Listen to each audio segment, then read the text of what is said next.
बे समाव बर' माहारिनि थाखाय मोनसे गोजोनथाव खौराङा बेनो जे आसाम आयेन आफादनि गोदान बिधान सभानि नमायाव बर' हांखोआ जोंगा मागा जोंख्लाबदों।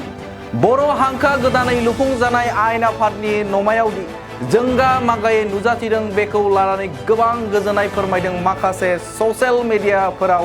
दिनै आसाम आयेन आफादनि गोदानै लुफुंजानाय आयेन आफादखौ बेखेवनाय आरो दिनैनि बे आसाम आयेन आफादनि नमाखौ बेखेवनायाव गाहाय आलासि महरै लकसभानि बुंथिगिरि ओम बिरला जे बिथाङा बाहागो लानायजों आसाम आयेन आफादनि गोदानै लुफुंजानाय नमाखौ बेखेवनानै होयो।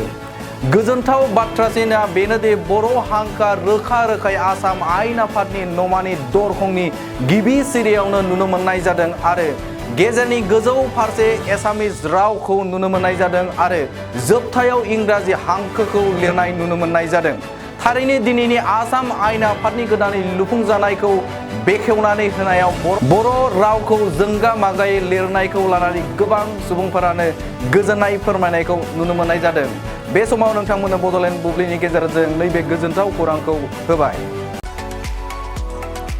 2023-24 सोलोंथाइ बोसोरनि थाखाय गोदान मुं थिसननाय लानानै फैदों डन बस्क' डिग्री कलेज सापागुरिया। देग्लायनिफ्राय डन बस्क' डिग्री कलेज सापागुरियाव बेचलर अफ आर्ट्स एबा BA नि सेथि सेमिस्टारनि गोदानै मुं थिसननाया दायो सोलिगासिनो दं। चिरां जिल्लानि सापागुरियाव थानाय डन बस्क' डिग्री कलेजआ देग्लायनिफ्राय BA थाखोनि सेथि सेमिस्टारनि थाखाय गोदानै एडमिशन लानायजों लोगोसे बड', इक'नमिक्स, इंलिश, एडुकेशन, हिस्टरी आरो पलिटिकल साइन्स आयदानि थाखाय BA अनार्सनिबो खाबु दं। गोग्गो सोलोंथाइनि थासारिजों लोगोसेयैनो डन बस्क' डिग्री कलेज सापागुरियाव आलादायै हौवा हिन्जावनि थाखाय हस्टेलनि खाबुबो दं।